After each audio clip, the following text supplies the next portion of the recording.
Rajasthan high court का एक आदेश जहां कहा गया है कि 90% अरावली के पर्वत वो काट दिए जाए और 100% तक जहां अरावली के पर्वत है वो रख दिए जाए।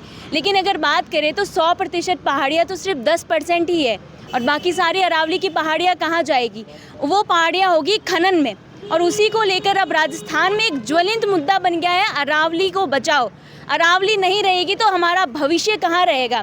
उसी को लेकर जोधपुर में एनएसयूआई कार्यकर्ताओं का आज जोधपुर जिला कलेक्टर परिसर में एक जोरदार प्रदर्शन देखा गया। तो उसको लेकर जिला अध्यक्ष का क्या कहना, उसको सर क्या कहेंगे? ये अरावली बचाओ मुहिम आज आपने चलाई है। बिल्कुल, आज एनएसयूआई कार्यकर्ताओं ने जोधपुर कलेक्ट्रेट का घेराव किया और हमने कलेक्टर महोदय को ज्ञापन सौंपा। जिस प्रकार से सुप्रीम कोर्ट ने जो डिसीजन लिया है, जो भारत सरकार की रिकमेंडेशन के ऊपर कि 100 मीटर से कम रेंज की जो पहाड़ियाँ हैं वो अरावली में नहीं मानी जाएगी, उसको काटा जाएगा। जिस प्रकार से मोदी सरकार पहले तो देश की रेल बेची, एयरपोर्ट बेचने और तेल बेचने के बाद अब देश की हमारे राजस्थान की पहाड़ियाँ बेचना चाहती है। एनएसयूआई के कार्यकर्ता ये कभी संभव नहीं होने देगा, क्योंकि अरावली हमारा घर है। अरावली से हमारा अरावली राजस्थान वासियों के लिए एक तरह से हृदय के अंदर है। तो हम राजस्थान सरकार को बताना चाहते हैं, केंद्र सरकार को बताना चाहते हैं कि आप इस फैसले पर पुनः विचार कीजिए। जिस प्रकार से आपने खनन माफियाओं को बढ़ावा देने के लिए, अडानी अंबानी को ये राजस्थान देने के लिए, अरावली देने के लिए जिस प्रकार से आपने फैसला मिलीभगत से लिया है, कहीं ना कहीं मुझे लगता है पर्यावरण मंत्री जी की अडानी और खनन माफियाओं के साथ कोई ना कोई साठगांठ है, तभी इस प्रकार की रिकमेंडेशन दी गई है। ये अरावली का जब तक फैसला वापस नहीं होता, एनएसयूआई का एक कार्यकर्ता सड़क से लेकर इस सदन तक लड़ेगा। जिस प्रकार से हमारे मारवाड़ और जोधपुर की रीत रही है, हमारे यहाँ पेड़ों के लिए माँ अमृता देवी ने और हजारों लोगों ने यहाँ सर कटा दिए थे। अब तो बात पूरी अरावली की है। तो हम सब एनएसयूआई कार्यकर्ता, पर्यावरण प्रेमी इस लड़ाई को और मजबूत तरीके से लड़ेंगे। जब तक हमारी मांग नहीं मानी जाती, जब तक इस फैसले को पर पुनः विचार नहीं करके जो 100 मीटर से कम रेंज की जो पहाड़ियाँ हैं उनको जो काटने का, उनको जो अरावली नहीं मानने का जो आदेश सुप्रीम कोर्ट ने दिया है, पूरे देश भर में, पूरे राजस्थान भर में, पूरे पर्यावरण प्रेमियों में भारी रोष है, भारी गुस्सा है। जिस प्रकार से सोशल मीडिया पर लगातार इसके खिलाफ कैंपेन चल रहा है, जगह जगह राजस्थान में और भारत भर में प्रदर्शन हो रहे हैं। तो मोदी सरकार को समझ लेना चाहिए कि सत्ता में खाली वोट चोरी करके आप सत्ता पा सकते हो, लेकिन अब देश की जनता जाग चुकी है। पर्यावरण प्रेमियों पर जो आपने ये प्रहार किया है, देश के अंदर और पूरे राजस्थान भर में बहुत भयंकर गुस्सा है अरावली को लेकर। तो ये अरावली बचाने को लेकर एनएसयूआई का कार्यकर्ता किसी हद तक जाना पड़े, हमें लाठी खानी पड़े पुलिस की, हमें गोली खानी पड़े, चाहे हमारे सर के अंदर पुलिस लट बरसाएं, लेकिन हम पीछे हटने वाले नहीं हैं। एनएसयूआई का कार्यकर्ता जब तक अरावली का फैसला नहीं होता है तो हम इस लड़ाई को सड़क से लेकर सदन तक लड़ेंगे। जी सर, क्या कहेंगे आप? आज एनएसयूआई द्वारा जोधपुर कलेक्ट्रेट के इस प्रदर्शन में, अरावली बचाओ देश बचाओ के आंदोलन में जिस प्रकार एनएसयूआई के तमाम कार्यकर्ताओं ने इस कलेक्ट्रेट घेराव का काम किया है, और इस सबसे बड़ी बात है कि इस शांतिपूर्ण कलेक्ट्रेट घेराव के दौरान जो पुलिसकर्मियों ने जो छात्रों पर जो लाठीचार्ज किया है, उनकी मैं कड़ी निंदा करता हूँ।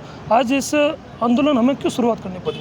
आखिर ऐसा क्यों इस पूरा देश, हर देश का हर नागरिक इस अरावली बचाओ देश बचाओ के आंदोलन में क्यों शामिल होना चाह रहा है? क्योंकि इस राजस्थान की रीढ़ नहीं माना जाता अरावली पर्वतमाला को। अगर इस देश के अंदर वन्य जीव जंतु, इस अरावली पर्वतमाला, इस गोद में पलने वाले हज़ारों जीव जंतु, हज़ारों पेड़ पौधे, हज़ारों आदिवासी लोग, अगर वो अरावली पर्वतमाला को काटी जाएगी तो वो लोग कहाँ जाएंगे?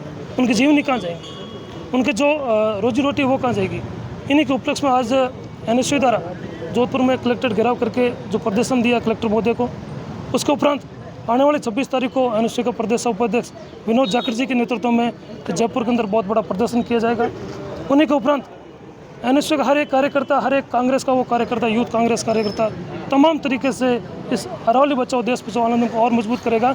जब तक सुप्रीम कोर्ट द्वारा वापस कोई अच्छी गाइडलाइन या फिर इस निर्णय को एक बार वापस दोबारा कमेटी बनाकर कोई अच्छा डिसीजन नहीं दे कि अरावली बचाओ देश बचाओ आंदोलन को मजबूत करेंगे।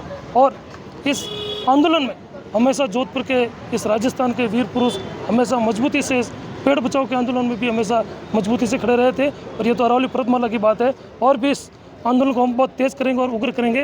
राजस्थान नहीं, पूरे देश के अंदर इस आंदोलन को हम लेके चलेंगे, और जब तक सुप्रीम कोर्ट का अच्छा वापस कोई डिसीजन नहीं आएगा तब तक ये आंदोलन जारी रहेगा। हरेंद्र चौधरी, एनएसयूआई प्रदेश उपाध्यक्ष राजस्थान। जिस प्रकार से मारवाड़ में कहावत है, घर का बेदी लंका ढाई, भूपेंद्र सिंह जी यादव ने ये जो एक फैसला केंद्र सरकार के माध्यम से सुप्रीम कोर्ट पर दबाव बनाव के लिए गया है, ये काला फैसला है, एक काला फरमान है। हम इसका विरोध करते हैं। समय रहते ये फैसला वापस नहीं लिया और अरावली को काटा गया।